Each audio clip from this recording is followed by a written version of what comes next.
मंडळी, जय शिवराय. तर आज मी ना आमच्या शेताच्या वरात कलिंगणाची लागवड करतलं.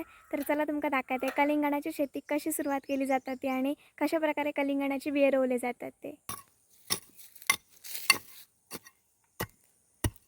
तर मंडळींनो, कलिंगण खणण्यासाठी ना असं खड्डं पहिल्यांदा खणान घेतलं आता.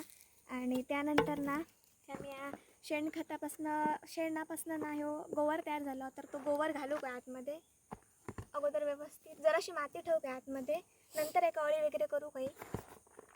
तर ह्यो गोवर असा रासायनिक खतांचा वापर न करता सेंद्रिय खतांचा वापर करू का. तर जरासं मिक्स करू का आणि ह्याच्यात पाणी घालू काय, त्याच्यानंतर बिये घालू काय ना. एकदा गोखलेन असा आतमध्ये भिरकून घेऊ का, म्हणजे मिक्स करू खाया. तर मंडळी, हे बिये असतात त्यात आपण घालूया चला. तर एका वेळेत हे मी 4 घालताय, 2 तरी येत तिथून.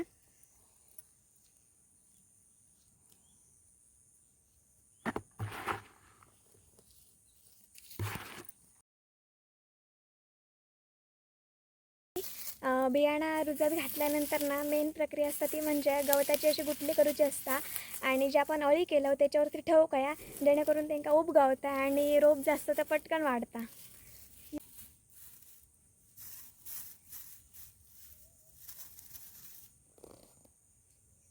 पाहिजे आता वायचं शिकते दोन